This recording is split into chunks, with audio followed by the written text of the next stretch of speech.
passionate, persistent, and powerful.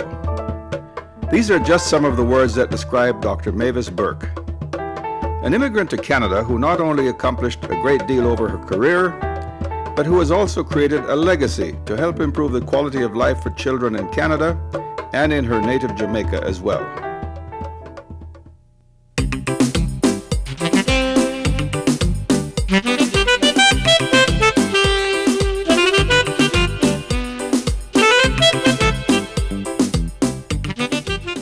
Mavis is one of those real tillers in the vineyard, as you might say. She is so connected with people where they live and right at the grassroots level, but at the same time knows what it means to be able to access decision makers, hold significant positions herself, but always with the memory of where she was and never losing sight of the goal.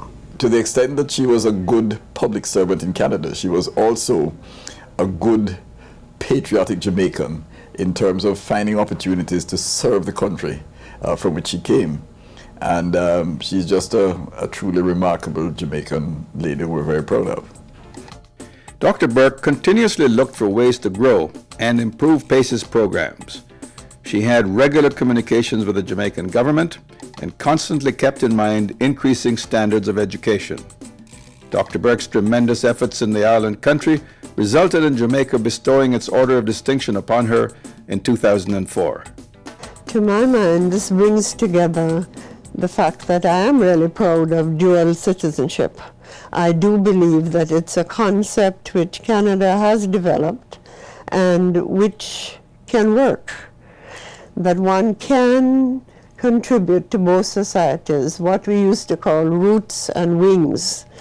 And one hasn't got to give up your heritage when you come to a new country, but I think you have to adjust to the place that you live and decide to call your home. And it's wonderful to be able to find a niche that you can contribute to your heritage while you are trying to be a good Canadian citizen.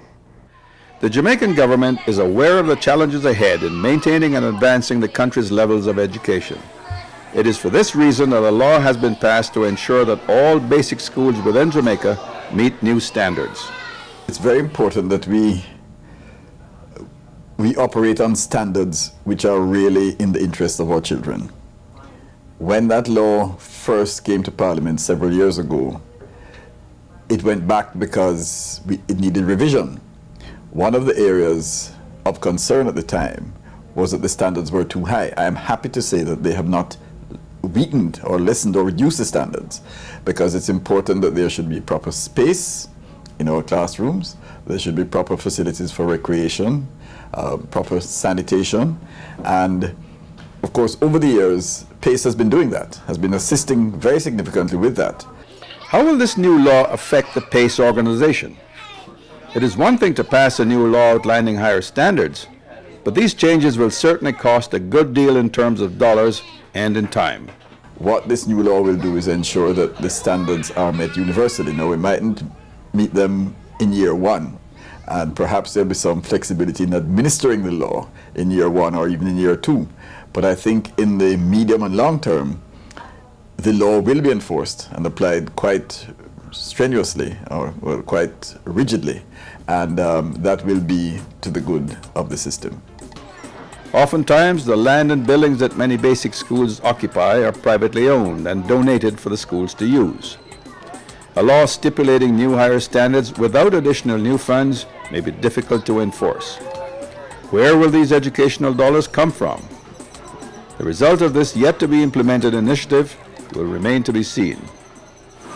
Let's say the letters of the alphabet. A, B, C, D, E, F.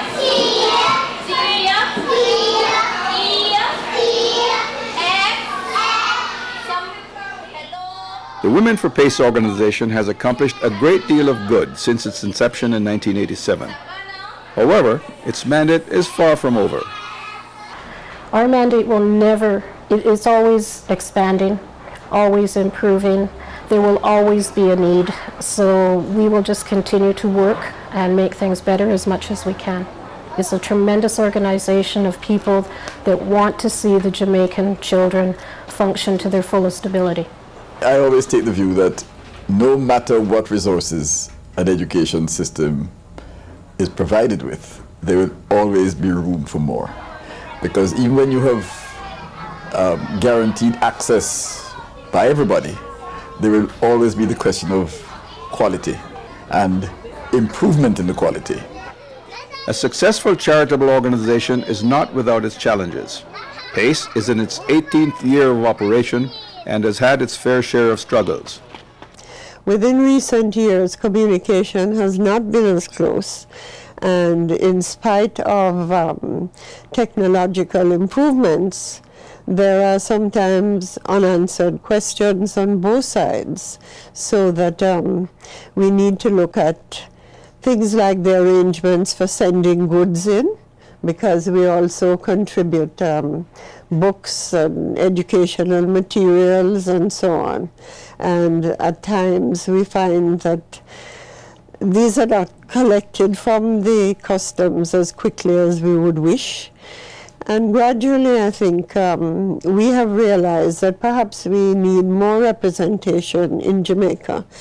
We have operated on not having paid staff here and not having any staff out there. So we are totally reliant on people there of goodwill and who are involved in education to help us. Challenges aside, it's been well documented the substantial benefits that the Women for P.A.C.E organization has provided to education in Jamaica. The investment in education at an early age will always provide a dividend down the road for the next generation. My hope is that in time we'll be able to do and continue to have the other end happening, where Jamaican people or educators as well be able to share for other countries, including Canada, around their best practices. Because I think each country has their own strengths, and it's by sharing it that we offer our children worldwide the best.